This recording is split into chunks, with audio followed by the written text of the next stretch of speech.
Episodes are telling singular stories that stand on their own, that are also building up mysteries for the future of Destiny. For the episodes, we introduced this single object of immense power. An echo is a direct result of the battle with the witness.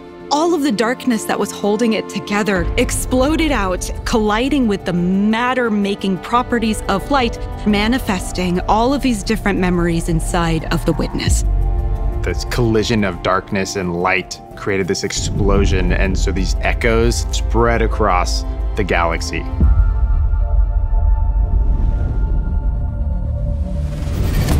The first echo that we encounter landed on Nessus. What they find there is that this echo has transformed the planet, awoken it into something it's really not supposed to be. So we go down to Nessus, and we immediately realize that the Vex are acting a little strange. So we work with Failsafe and the first activity, Breach Executable. And this is a 3-player activity, arena style, kind of offensive that we haven't really done before. Got these big, cool, like, geysers of radiolaria that explode out of the ground, and you need to cap them off while you're keeping the enemies at bay. Things that have only existed in the Vex net are now coming out into the real world. You're gonna see that, like, Nessus is different now. As we get deeper and deeper towards the core, it really starts to become very apparent. So you're gonna go down into these landmarks, and you're gonna unearth the ancient secrets of a lost civilization. We have a mysterious new enemy, and they are able to do things that we have not encountered in an enemy before. We're seeing new behavior from the Vex. Who is behind this, but also what are they doing and to what end?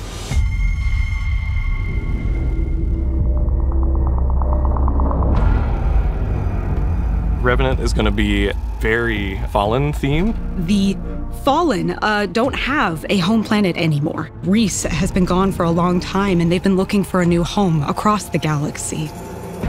Revenant has more dark fantasy themes. It's about slaying vampires with a touch of Splicer mixed in. The player gets to be a Slayer Baron.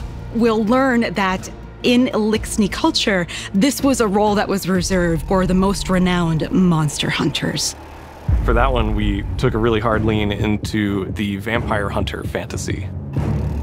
We're introducing the system called potion crafting. Combat potions boost your artifact directly, then your loot potions, those are going to allow you to have agency over the rewards that you're chasing. What we'd like to do in year 10 is give players more agency in their pursuits. You'll see more experiences where you can kind of decide what you want to do in this next step. Fikrul is back, and he's got the Echo. And this is what Fikrul's using to build his new army of darkness. And he's moved into an awoken watchtower. Fikrul's vampire keep. We took a lot of inspiration from horror for that one. Heresy is about the Hive Pantheon, dealing with some new interesting revelations that happen. We want to take the Hive Pantheon and shake up the snow globe. It means that we want to take the existing relationships that we see inside of it and put them through such a stress test that they come out changed. In Heresy, there's this new eldritch force that's bubbling up to the surface that is opening new doors, creating powerful mysteries, and ultimately they'd lead us back to the Dreadnought. We're going back to the Dreadnought. It's awesome.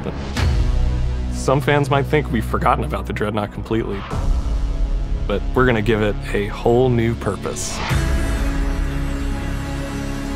We want this to be an eldritch, inscrutable fortress of secrets.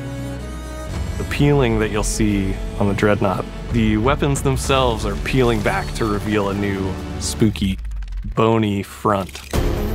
Since this release deals with kind of two big themes, we have two armor sets. We've had some armor sets that are kind of in the Eris theme in the past, but this is like straight up, I'm Eris's squad. And then the Hive Ship Navigator armor set explores like, what if we were driving the ship? What if we were the navigators?